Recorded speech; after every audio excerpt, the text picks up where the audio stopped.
बंगाल में अगले साल विधानसभा चुनाव है और जिस तरह से पीएम मोदी लगातार चुनाव जीत रहे हैं, उससे ममता बनर्जी को अपना गढ़ खतरे में दिख रहा है और शायद इसी वजह से आज वो अचानक से एनआरसी चिल्लाने लगी।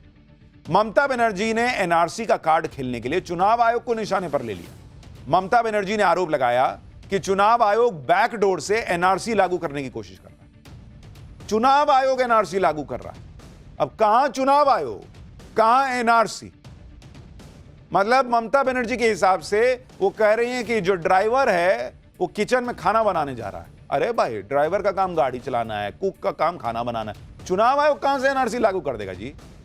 चुनाव आयोग के पास तो एनआरसी लागू करने की अथॉरिटी भी नहीं है। चुनाव आयोग का काम अलग है और एनआरसी की बात तो कहीं दूर दूर तक उसमें सटती भी नहीं है। लेकिन ममता बनर्जी ने चुनाव आयोग और एनआरसी का कनेक्शन जोड़ दिया। पहले ममता बनर्जी को सुन लीजिए, फिर बताऊंगा कि एनआरसी की कहानी कहां से आई है। Is it NRC? Is it they are doing or working to establish the NRC? What is their intention? Please let us clarify. The intention, the deliberation, and whatever the impression we are having. एक क्या हो रहा है देश में? ममता बनर्जी अचानक चुनाव आयोग और एनआरसी का कनेक्शन क्यों निकालने लगी, इसे भी समझिए। असल में चुनाव आयोग बिहार में चुनाव की तैयारी कर रहा है। चुनाव आयोग बिहार में वोटर लिस्ट को रिव्यू करने की ड्राइव चलाने वाला है। बिहार में वोटर लिस्ट में कोई गड़बड़ी ना हो, कोई फर्जी वोटर ना हो, यह सब पक्का करने के लिए चुनाव आयोग डोर टू डोर रिव्यू करे। लेकिन ममता बनर्जी को चुनाव आयोग के इस काम में एनआरसी की साजिश दिखने लगी। ममता बनर्जी का दावा है कि बिहार में चुनाव आयोग वोटर से डिक्लेरेशन फॉर्म मांग रहा है। ममता बनर्जी के मुताबिक इस फॉर्म में 3 कैटेगरी है। पहले वो लोग जो 1 जुलाई 1987 से पहले पैदा हुए, दूसरे वो जो 1 जुलाई 1987 से लेकर 2 दिसंबर 2004 के बीच पैदा हुए, और तीसरी कैटेगरी उन लोगों की है जो 2 दिसंबर 2004 के बाद पैदा हुए। अब ममता बनर्जी का दावा है कि इस फॉर्म में अगर वोटर दूसरा विकल्प चुनते हैं तो उन्हें खुद के बर्थ सर्टिफिकेट के साथ साथ नागरिकता के सबूत के तौर पर माता पिता का बर्थ सर्टिफिकेट देना होगा। ममता बनर्जी को आपत्ति इन्हीं 3 विकल्पों पर है। वो पूछ रहे हैं कि वोटर बनने वाला कोई भी शख्स 1987 से पहले अपने माता पिता के जन्म स्थान को प्रमाणित करने वाला डॉक्यूमेंट कहां से लाएगा? वैसे तो यह फॉर्म बिहार के लिए, लेकिन ममता बनर्जी का आरोप है कि निशाना बंगाल है। वो बंगाल में वैलिड वोटर्स के नाम हटाना चाहते हैं। ममता बनर्जी ने कहा कि बहुत सारे माता पिता अपना बर्थ सर्टिफिकेट नहीं दे पाएंगे। ममता बनर्जी ने आरोप लगाया कि वो बंगाल के माइग्रेंट वर्कर्स को टारगेट कर रहे हैं। ममता बनर्जी पूछ रही हैं कि चुनाव आयोग ने 1987 का ही साल क्यों चुना। उनका आरोप है कि यह एनआरसी से भी ज्यादा खतरनाक लग रहा है। ममता बनर्जी को इसमें बीजेपी और चुनाव आयोग की मिलीभगत दिखने लगी है। लेकिन दूसरी तरफ वो गुजरात उपचुनाव में आम आदमी पार्टी की तरफ से जीती एक सीट को ऐसे दिखा रही हैं जैसे अब तो गुजरात में बीजेपी गई। अगर बीजेपी और चुनाव आयोग की सेटिंग है जैसा ममता बनर्जी आरोप लगा रही हैं, तो फिर गुजरात में बीजेपी एक सीट भी क्यों हारती भाई? सुनिए गुजरात उपचुनाव को लेकर ममता बनर्जी ने क्या कहा, फिर बताऊंगा कि कांग्रेस कैसे चुनाव आयोग से डेटा मांगकर खुद फंस गई। गुजरात में तो लगता है, मैं जो बात किया है कल, मेरे को लगता है गुजरात में बीजेपी गया। बाई इलेक्शन में अगर हार गया, उसका इतना फोर्स रहने का बाद भी, देखो हमारा स्टेट में एक भी स्टेट पुलिस को अंदर में नहीं जाने देता, एरिया में नहीं जाने देता। अभी चुनाव आयोग पूरा सेंट्रल गवर्नमेंट से काम करता है, इलेक्शन कराता है, एक भी स्टेट पुलिस को साथ में नहीं लेता है, स्टेट ऑफिसर को नहीं लेता है। आरएसएस देख के, प्रचारक देख के, आरएसएस को कोई कुछ लोग को हम सम्मान करते हैं, लेकिन अभी जिस तरह कर रहा है इसमें हमारा डाउट बढ़ रहा है। वो क्या किया, वो देख के ऐसा ऑब्जर्वर देते हैं जो खाली बीजेपी को लेके और सीआरपीएफ के लेके मीटिंग किया है। इवन बाई इलेक्शन का पहले भी वो बहुत कोशिश किया।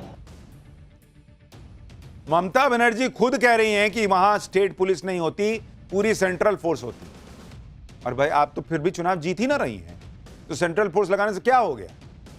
ममता बनर्जी ये सब बातें इसलिए कर रही हैं क्योंकि बंगाल में 2026 में चुनाव होने वाले हैं और ममता बनर्जी को इस बार का डर है कि कहीं इस बार उनके साथ खेला ना हो जाए। क्योंकि बंगाल में 14 साल से ममता बनर्जी लगातार सत्ता में, 14 साल सत्ता में रहने की काफी एंटी इनकम्बेंसी भी हो सकती है। ममता बनर्जी पर तुष्टीकरण की राजनीति करने के आरोप भी लगते हैं। पहले बंगाल में मजबूत विपक्ष नहीं था, लेकिन अब मजबूत बीजेपी है। बीजेपी ने पिछले कई सालों से ममता बनर्जी को जोरदार टक्कर तो दी है। ममता बनर्जी अब तक अजेय हैं, लेकिन दिल्ली में केजरीवाल का हाल सबने देखा है। केजरीवाल 12 साल तक अजय थे दिल्ली में। उनको लगता था दिल्ली कोई जीत ही नहीं सकता मुझसे, लेकिन आखिरकार नरेंद्र मोदी ने दिल्ली का किला गिरा दिया। बीजेपी को लगता है कि अगर दिल्ली केजरीवाल से जीत सकते हैं तो बंगाल में ममता बनर्जी से जीत सकते हैं। अमित शाह खुद ये कह चुके हैं कि दिल्ली के बाद अब बंगाल में कमल खिलेगा, और शायद इसीलिए ममता बनर्जी घबराई हैं और ऐसी बातें कर रही हैं। ममता बनर्जी शायद इसी डर से चुनाव आयोग पर फायर है कि कहीं बंगाल में इस बार उनके साथ खेला ना हो जाए, तो पहले से कुछ बेस बनाओ। इंडी गठबंधन के लिए सबसे आसान निशाना चुनाव आयोग ही है।